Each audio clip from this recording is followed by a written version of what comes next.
Hello guys, welcome to my YouTube channel.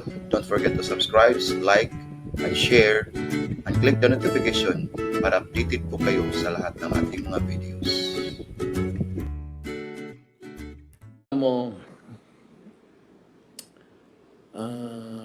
This country continues to be plagued with corruption.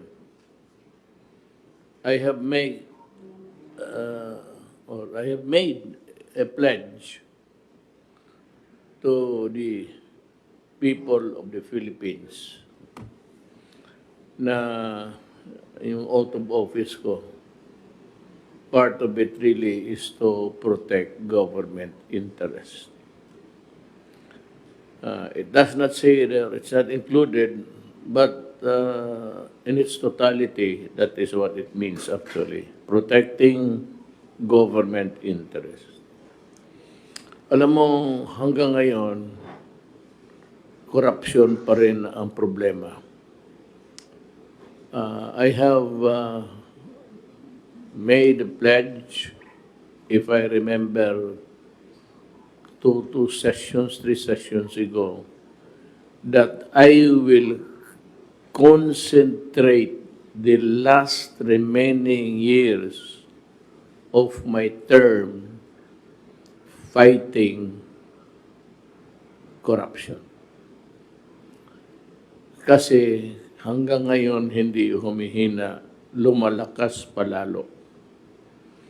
Para natuloy naging inutil ang mga opisyal ng bayan na wala talagang magawa with the onslaught of corruption.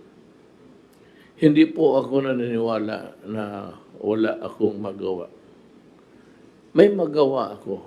Hindi naman siguro to eradicate corruption in its totality.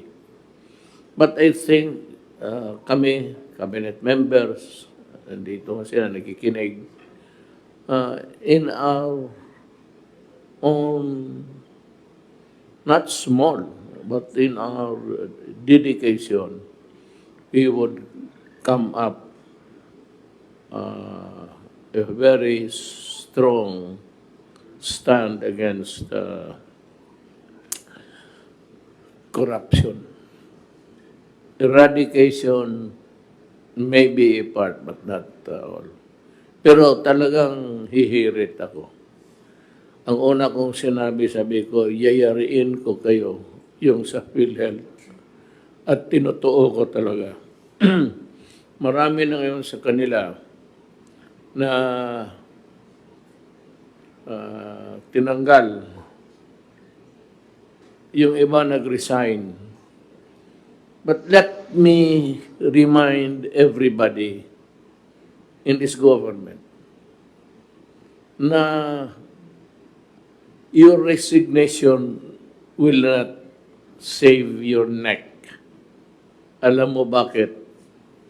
You are not allowed to resign if there is a pending case against you.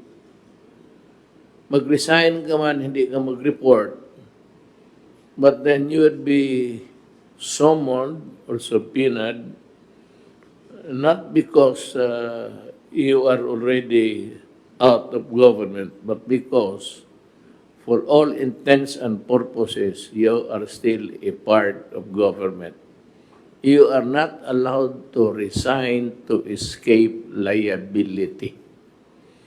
Kasi nakita ko sa Philhealth, puro resignation dito, resignation doon. Sinasabi ko, well, maganda man yan para makatulog ka siguro. Hindi ka naman mag-report ng opisina. But if you think that it would save you from criminal prosecution or administrative because you are still considered an employee, that resignation will not help you at all. Let us be clear on that. And this is my second call for a total campaign against corruption. Yung task force na nabuo ko, puro man abogado yon, puro engineer, puro doktor. This time, we will look into every department. But upon my request, BS, to focus sa corruption sa DPWH. Let me state here and now that I have nothing against Secretary Villar. He's one of the hard-working at maraming accomplishments si Secretary Villar. But you know, accomplishments alone, to me, should not suffice. Laparo na sa akin. Hindi na Secretary Villar, because it's not his job to be running after crooks. But it behooves upon me to see to it na itong corruption mahinto. Kundi, at least maputo na ng konti. So, we're expanding the investigations sa corruption sa agriculture with special focus sa DPWH. And at the same, I will order your suspension. I need not go to court. Sabi ko nga, itong presidency, hindi naman inutil. Kasi kung inutil ako, aalis na ako dito. Ibigay ko na sa iba. So, huwag ninyo akong lukuhin.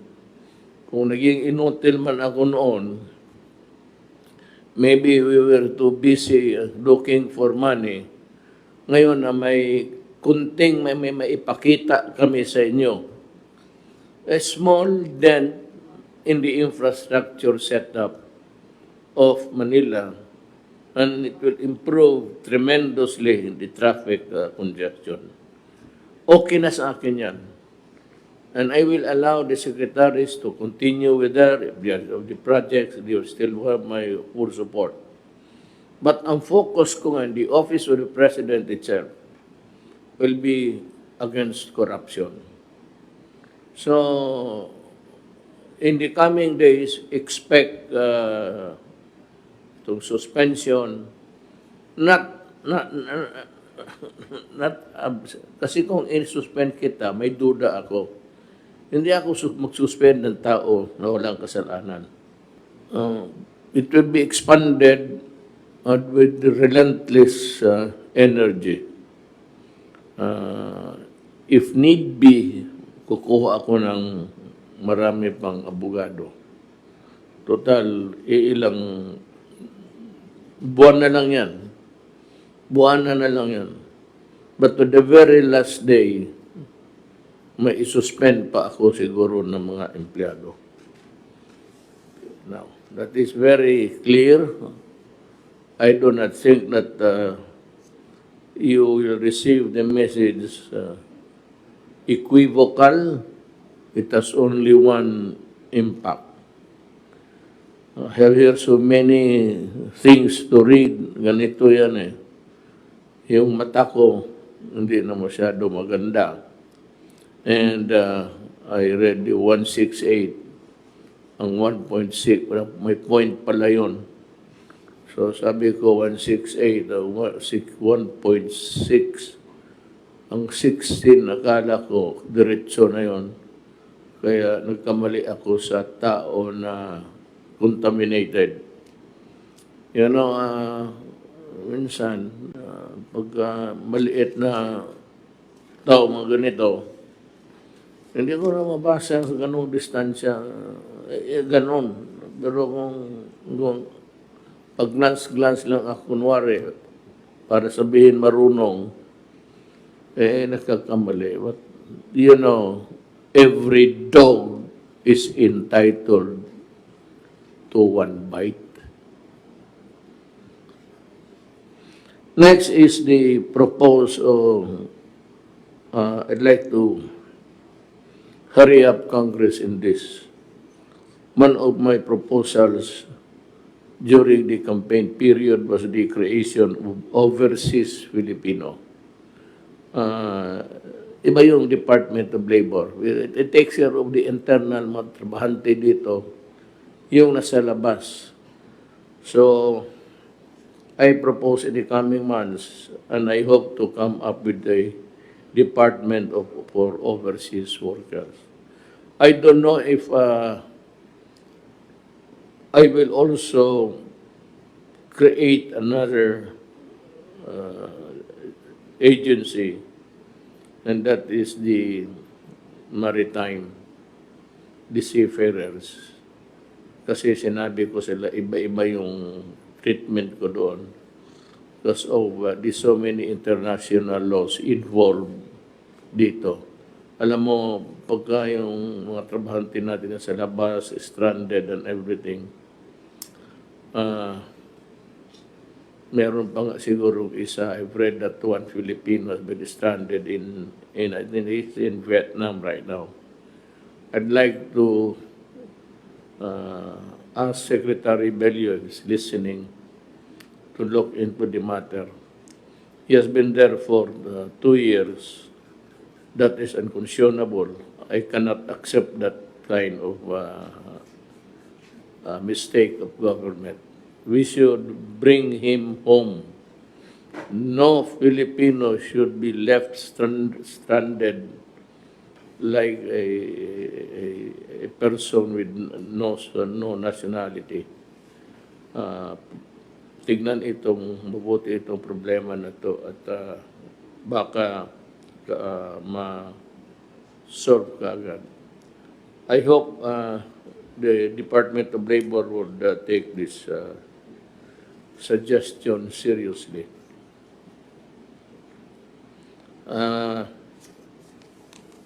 Itong sa overseas workers, ang ano nito, ang rational or rationale, if you may,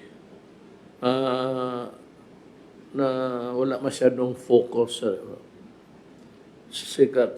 kalaki ng Department of Labor. Isa lang yan dito. Isang department lang yan. So this time, one department, one section sa Department of Labor. Dito, isang departamento. Pati itong sa maritime, sa mga seafarers. I might consider an additional agency under the proposal. Overseas kasi. So yan ang ano ko sa mga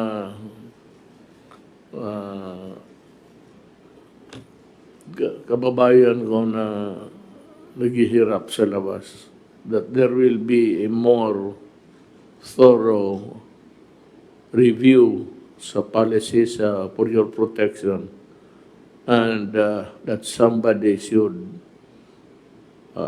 look after you. It might not really be perfect, it might not really be as good as one would expect initially, but it would improve later. And so I would have to create this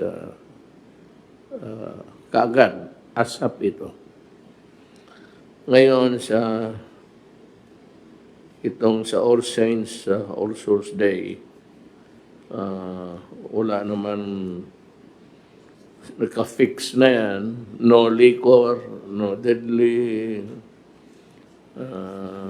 instruments, lalo na baril, unless you are a military or a police.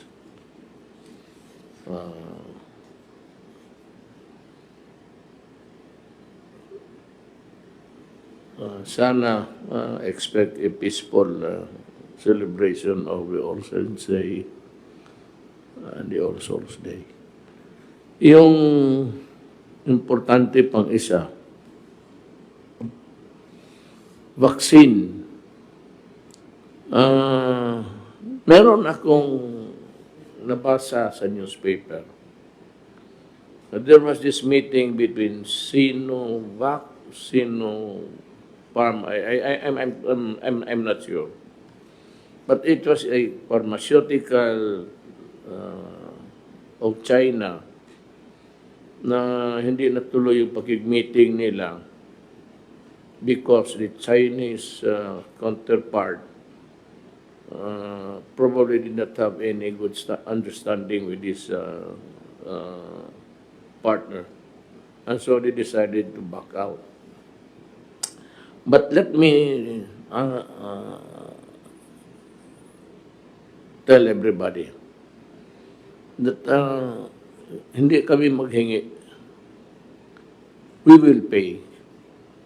So, maganda sana government to government ang transaction. Walang corruption, wala lahat. Kasi government to government, I'm offering it to China kasi meron na sila. As I have said earlier in the days that followed the COVID contamination, sinabi ko na expect China to come up first because I believe sa Chinese expertise and knowledge. At hindi ako nagkamali, meron na sila. So, to the Chinese government and to the people who are really parlaying the vaccine, you need not look for partners. We can make it government to government, and I will pay you. Wala nang kasi Secretary Duque is here. Good evening, Mr. President. I'll give you enough time to explain what this is all about. I just want a clear picture of how we should go about with our. But my sense, Secretary, is that it should be a government to government transaction because it will be good. And tell your men if they are into these negotiations that place first a government to government transaction. I hate yung ayoko yung private persons magbili tayo sa private Chinese businessmen. Diyan magkakulok-kulukuhan eh. Kaya nga, umatras siya kasi di ata nakapag agree doon sa mga terms nila parang partnership to deal with the Philippine government. I had we had a meeting with Ambassador Huang. Said that the vaccine is there. It will be in a matter of paano i-distribute. And of course, what kind of transaction would it be for them and for us? I said for government, ang sa Pilipinas, kasi it will do away with corruption again and mga hingi-hingi dyan sa pera. Kasali dito yung dito sa yung pagbigay ng pera, this, I don't know if it is second or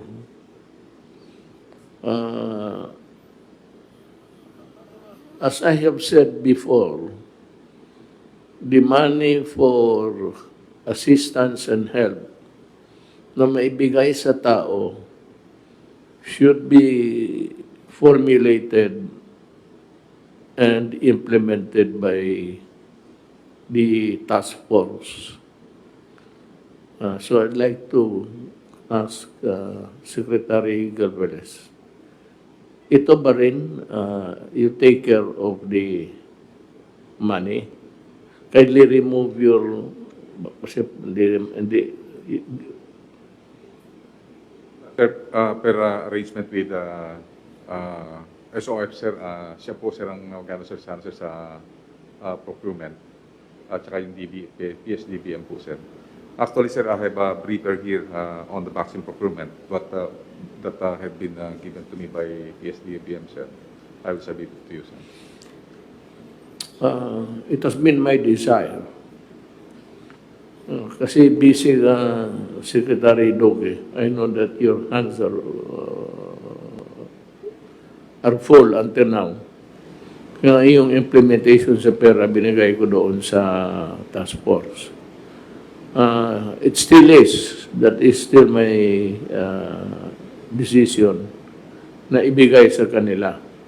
Na may tanong lang kasi ako, I don't know if it's your, baka hindi. Ito bang pagbigay ng pera, yan ang ayaw ko sa lahat, yung delay. Kaya ng assistance. Yung assistance, kailangan pagkain, nandiyan ka agad. May iba kasi sa probinsya, pag-gawin pa ng proposal, tapos they will review the proposal and it would take days. I don't know if it's a local government who's doing it, or the money passed on to the local government to do the distribution or implementation. But hindi ko talaga malaman kung saan. I do not know where the fault lies, because it's really something which is obnoxious. Kayong lahat taga-gobyerno, to those who are implementing the assistance, whether the Department of Health, Department of DILG, Department of local government, barangay, huwag ninyo paggawain pa ng proposal, kasi yung proposal, they will review it and then decide. Yung proposal, kailangan maibigay ka agad. Hindi na yung proposal, kung hindi yung pera. So, what I would like to happen is this. Simplify the giving of the money by asking for a proposal. Then that proposal should not be studied by days or by months. You just review it. It says that it's for food. God damn it. You give it because it's for food, kakainin yan. And all assistance connected with the health of a person o ano, ibigay ninyo, do away with delay. Local governments, mga permit, nga ganun. Hindi ako nagyayabang. If I did it in Davao City for 3 days, make it 2 days this time. Pag hindi, at nag-report ng isang tao sa akin, yung report niya, diretso na yun sa respectfully forwarded to the Ombudsman for immediate action. Hindi na ako sa akin may investigasyon pa, tapos administrative criminal. Doon ka sa Ombudsman. Because the Ombudsman can suspend you anytime with strong reasons or with weak reasons. That has to be seen, but he has that power. So, gano'n ang pagka kayong mga complaint, oras na dumating sa akin yan, diretso na yan sa Ombudsman. Bahala na kayo doon sa buhay ninyo. Because the Ombudsman can order you dismissed, order you face charges, criminal, or wala. sabihin ko sa inyo, nag-iba ang panahon. Nag-iba rin ang utak ko. You might not like the way I present my thoughts to you. Pero gano'n na nga. Medyo nagsawa na ako kasi ang mga tao nagsawa na rin. Kayong mga ano dyan, wala kayong, you pretend to be legal, masquerading as fighting corruption. Sige, kayo maghanap kayo sa akin. Find me a person or a paper which says that I received 1 peso and I will resign. I purposely umiwas ako kay gusto kong bumira. Kasi kung nagloko ako, hindi ako, papigilan ako kasi may but of the matter is that you are also corrupt. So iniwasan ko yan. Ayaw ko makipag-usap ng negosyante. Wala kayong makuha sa akin. Wala akong papel na pinirmahan na transaction sa gobyerno. Lahat ng kontrata begins with Galvez and ends with Galvez. Yung mga ano sa pisina niya. And yung mga health, mga transaction, it begins and ends with Secretary Doke. But mind you, Secretary Doke was not a part of Philhealth. As a matter of fact, he was not even reporting. That's why yung Congress sabi niya, suspend si or out Doke. I said, for what? Kasi nauna kami sa amin galing yan eh. So binasa ko, what ground would I base my decision? Would I just obey the cry of 1 million as against my assessment na si Doke walang nanakaw kung pera ang pag-usapan? Maybe some other things. He might be some other things, but corruption, pera wala. Kaya wala kayong makuha sa akin. Lahat ng puro milyonaryo yan. Sekretary na yari ng Marco Polo yan. Davao. Do not invent a sin against me because I have painstakingly avoided being a corrupt. Tagal ho akong fiscal, tagal akong mayor, 23 years sa Davao. Wala akong sindikato na isamahan. Because that is what my father said to me. My father was governor of Davao noon. Told me what?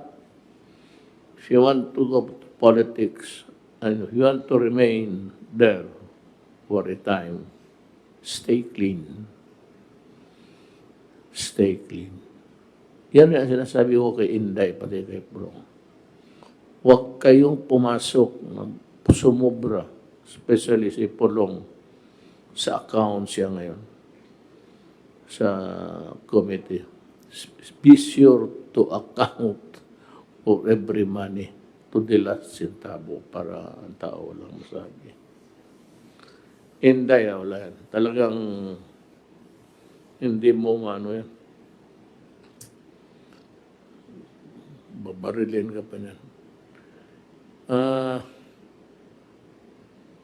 Yun lang man siguro. Napalabas ko na yung galit ko. Basta ito, ha? Basta ito. Yung sa mga tao, dalian ninyo. Huwag mo na akong bigyan yung may proseso pa ito, tapos proseso mo 1 buwan, dan ay 1 taon, pabalik-balikin mo yung tao. You will be given only, hindi pa lumabas ang ano I'm waiting for somebody to join us together with Secretary Guevara magawa kami ng parang code. Yung ilang araw lang, yung mga the days that you are only given to act on a certain matter. You know what's really wrong? It's because some of you are indolent and lazy. At hindi ninyo tinatrabaho yan. Hindi kayo if you are not asking for money, then obviously you are not doing your duty. Initially I was banking on that was just shooting the breeze with the people, but actually with the sense of urgency. Now I mentioned China and Russia. All options are on the table. The one that would give us the best interest for the country will be chosen. But I leave it to since he's going to pay, I will listen to Sunny kung siya yung magbayad eh. Pag wala ibayad, siya yung makulong.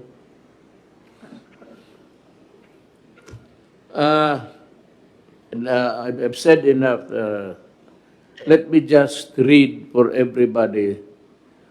I hope that all government workers, officials are listening. This is a memorandum from me, the President, to Secretary Bernardo I. Guevara, Department of Justice.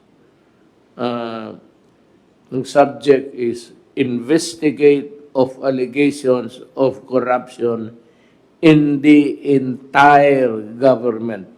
Lahat. Ito, further to the directive issued by the Department of Justice, DOJ, through memorandum from the President dated 7 August 2020 to organize a panel to investigate allegations of corruption in the Philippine Health Insurance Corporation. The DOJ is hereby directed to investigate allegations of corruption in the entire government. Lahat na. Kuridas ito. In pursuit of this directive, the DOJ shall have the authority to decide which allegation to investigate, taking into consideration the gravity thereof and their impact on the delivery of government service. It may create as many panels as it deems necessary to adequate and may invite or direct other bodies and agencies of the government to assist or be a part of such panel. The DOJ shall prosecute and file the appropriate charges against all those involved in the anomalies investigated, whether against government or private person, as may be warranted by the evidence gathered subject to applicable laws and rules. The power and authority of the DOJ under existing laws and previous directives to investigate the commission of crimes and prosecute violators shall not in any way be diminished by this directive. This directive shall remain in effect until June 30 of 2022, pag alis ko, unless sooner lifted or revoked. Why should I revoke or lift this good order for immediate compliance? Huwag kayong,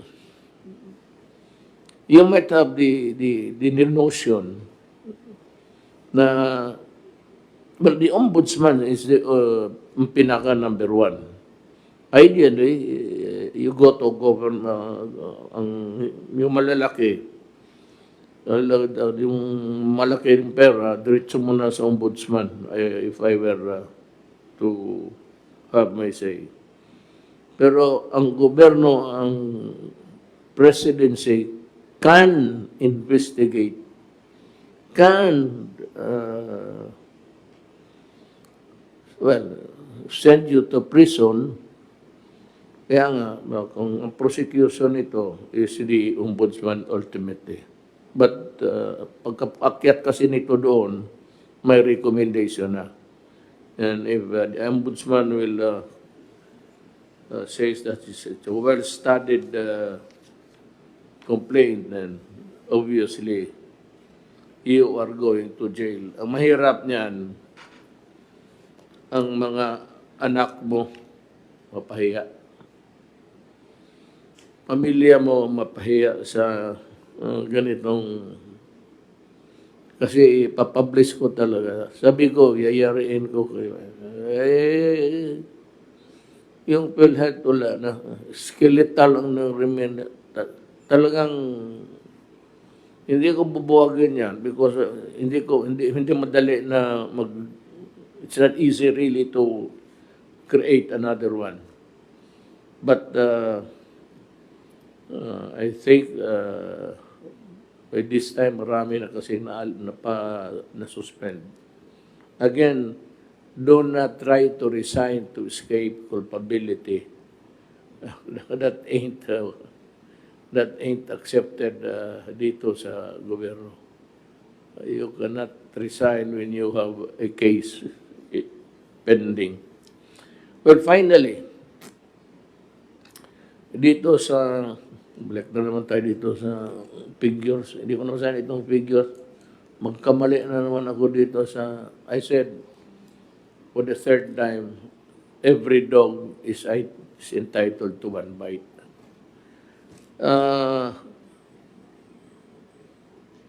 Ang proposed quarantine qualification for November 1 to 30, herewith is the proposed community quarantine classification subject to appeals from the LGUs. General Community Quarantine or GCQ from November 1 to 30. In CR, gusto man talaga nila, Batangas, Iloilo City, Bacolod City, Tacloban City, Iligan City, Lanao del Sur. Ang gusto ng mga may karamihan, gusto nila make it permanent because they have seen the goodness of the result, na it has considerably lowered the number of people who are infected with the microbe. So gusto nila ito. Palagay ko naman sa inyo marin itong kapakanan. Look, we are not here to make your life miserable or sad. We are here to make your life comfortable and to make you happy. Wala kaming ibang dito. Bakit kami maglalagay na ito mga ganitong papel kung what's the point of sige kayo daldal dyan. So what's the point of working on these figures if it does not do anything good? Pero kung maniwala kayo, para sa inyo yan. COVID is still rising. Marami pang patay. So, tumataas pa. Sabi nga, ang microbe, ang kagaya ng mga nabakunahan na kasi lahat. Diphtheria, yung mga mga bata. Lahat na paglabas sa ospital, meron na yung bakuna. So, hindi pa nabakunahan, pabakunahan ninyo. Because the germs are still there. It's just lying in there. It's everywhere. But because karamihan sa atin, nung ako second grade, mayroon pa akong mark sa bakuna. Medyo mga measles, gano'n. We are freed of the maladies of the world. Para sa inyo yan. Now, I'd like the secretaries to say, if they have something to say, make it brief, and because we have been there, or we have been here, there, sa baba, hanggang ngayon, alas 12 na pala. Anybody who want to make a report? Kasi kung wala, mag-uwi na tayo. Alas 12 na.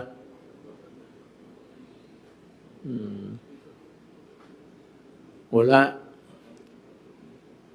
Sige. Actually, ladies and gentlemen, the cabinet meeting that we have now, sa lahat para lahat to, but hindi sila makapunta dito dahil takot sa bagyo. Kasi mag-take off yung eroplano nila, na. Maraming bakanting cabinet. So I can understand. I will not also allow them to fly if it's dangerous. So I can understand. Ang nandito lang sa atin ngayon, in front of me is Secretary Galvez and Senator Bongo. Senator Bongo is interested in everything that concerns the welfare of the Filipino people. And that goes for everybody in the cabinet. Yan lang ho. Sabihin ko sa iyo, I had a hard time convincing these people to join the cabinet. Either it's Anyo or ikaw, Charlie Galvez, Sunny Dominguez, ayaw. Ayaw nila kasi ayaw na magulo ang gobyerno, na madimanda ka na. Pero, I said, now is my time. So it's your time to serve the country. Kung wala na kayong mga military, ang pabata pa ninyo, lugi ang gobyerno sa inyo. You retire at 56 years old and I'm still paying you good money kasi may retirement pay. Trabaho kayo. You work. 56 years old is too young to retire.